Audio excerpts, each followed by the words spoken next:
Hello and welcome to this video all about the Evercade Alpha. Now it's the 27th of November here, so it's actually come a day early. I bought this myself and I'm going to unbox it on camera as well as get into it and show you what it can do. I'm very excited about this machine.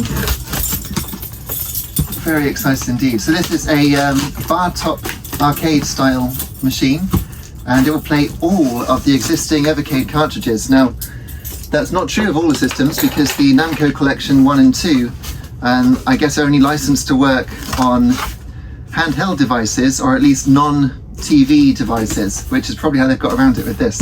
Anyway, it's the Street Fighter edition, and that is quite heavy.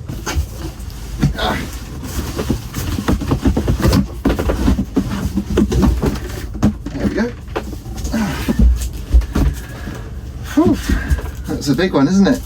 Wonderful. So really excited about this. I'm really getting into Evercade more and more, and I do think that the games are getting better. When Evercade started off, it was a bit lackluster. I didn't think too much of it for a year or so, but we've had some really good cartridges since then. And I'm looking forward to playing the Data East Collection 2 that should arrive tomorrow, because that's got one of my favourite games on it, which is Joe and Mac Returns. I think it's a brilliant game, Joe and Mac Returns. It's very much like Tumble Pop, I do know that. And I'm not sure which came first, Tumble Pop or Joe and Mac Returns, but either way, there's something about the music on Joe and Mac Returns. I love the art style as well. So I can't wait to have an actual sort of arcade system with that running on it. Okay, inside we have got a quick start guide. Actually quite cheaply printed, I must say. It's not amazing quality on the print, but I suppose it's only a quick start. Presumably there's an instruction manual in there as well. Do we have to do anything? Let's see. Swappable marquees, of course. Power, cartridges, plug, play. Plug and play sounds good. Yep, looks good. We've also got, this must be the marquees, because it has a light up marquee at the top. And there they are. Right, what have we got here? Street Fighter Alpha, Warrior's Dreams. It's very nice. Is that 2 there, or just 1? We've also got Street Fighter Alpha 2, which is probably the one that I'm going to use. Feels like 2, but no, that's just 1 each. I thought it came with more, but I think that's if you bought the special arcade edition with the Sanwa controls, which I haven't. I don't think I'm going to use it. Excuse me, not going to use it that much that that it needs to be arcade quality, although I'm sure that these are just fine. This is a power adapter. It's got lots of different attachments. I do see the UK one in there, and it's also got a USB cable, USB-C, USB to USB-C, and there's the packing. It's got the usual silicone gel. That's quite a big pack of silica gel. Put it down here. Whoa, that is beautiful. Right, let's get this one out. Look at that. Whew. Now it's a little bit, it was very cold outside. I'd carry it from my house, and it feels like it's been sitting in a cold warehouse as well, because it's actually got condensation over it. So I might just give it a while to warm up before I actually turn it on. But there it is. It's going to have a screen protector over it, which I will remove. It's got an arrow saying peel off protective film. You see that there? So let's have a look.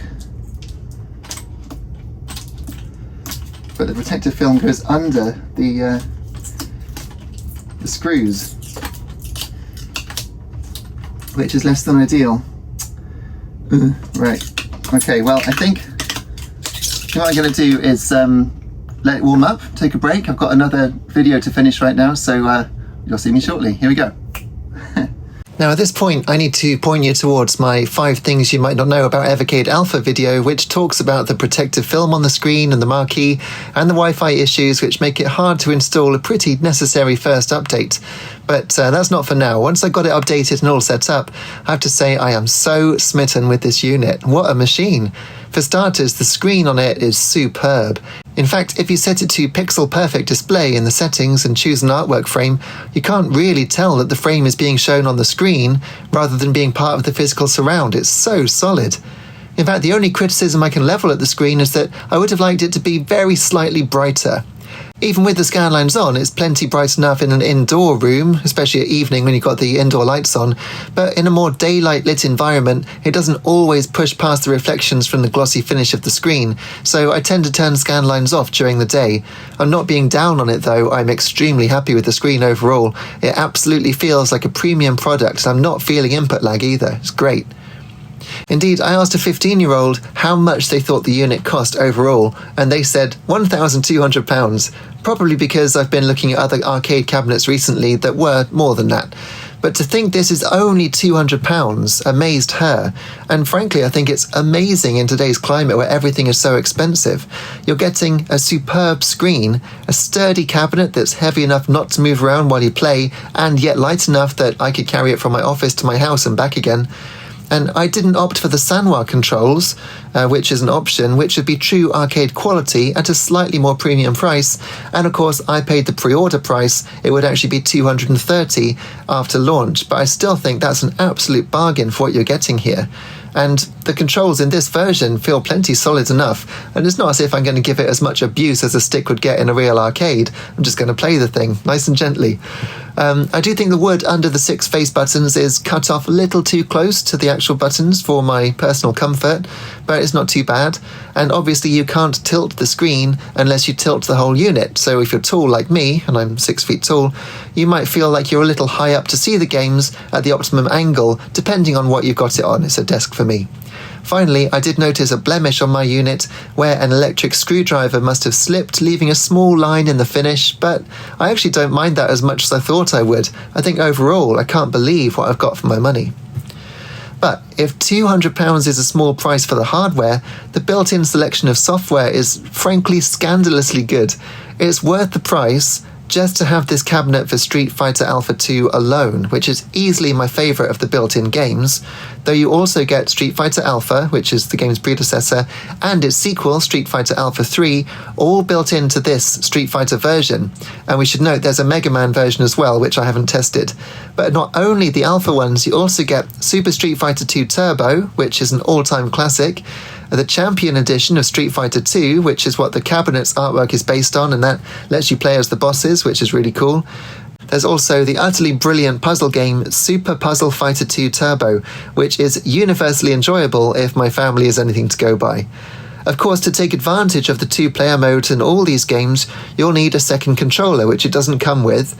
You can plug up to 2 controllers into the front of the machine using the built-in USB ports, and there's even an option in the menu screen to enable analog control inputs on supported third-party controllers. And the Xbox Series X's controller works just fine with the stick, which bodes well for future N64 and PS1 releases. The games all run beautifully, though I did experience one session where Street Fighter Alpha 2 started to stutter. I didn't catch it on camera because I was just playing it to test it. I should mention that I had been using the menu button to pause it a couple of times, so maybe bringing up the UI overlay caused the emulator to run low on processor or RAM, surely one of the two. And it did all clean up again with a reboot, and I haven't seen it since, but it will be interesting to see whether future firmware updates make this occurrence more or less frequent. Like the Evercade EXP and Versus, you also get built-in secret games, and there are 9 at present, including Rogue 64, which is my personal favourite roguelike, by which I mean the best game that is like Rogue from 1980, and you get a different free game on top of that every month when you download the firmware update, though this does erase the previous game of the month, so I'd advise checking out reviews first to make sure you want to make the switch before you update. But of course, to play some cartridges in the future, you will have to upgrade the firmware, so that's just the way it goes. It is free after all, and some of these Game of the Month games have actually appeared on the Indie Heroes cartridges, which is obviously a way to get them later on.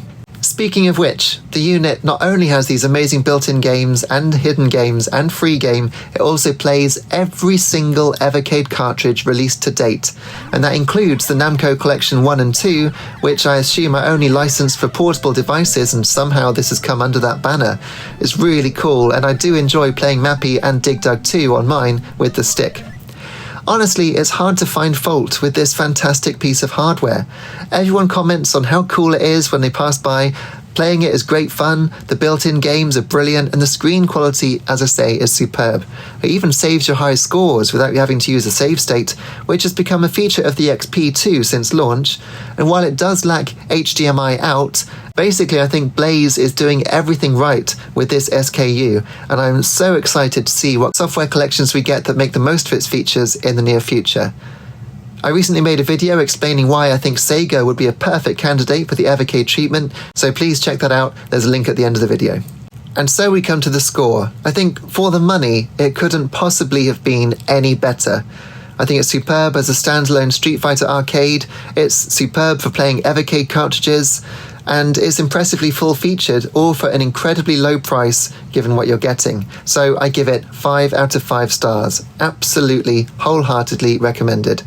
If you've enjoyed this video, please hit like and subscribe, and let me know what you think of Evercade Alpha in the comments. I look forward to reading your thoughts. Take care until next time. Cheers.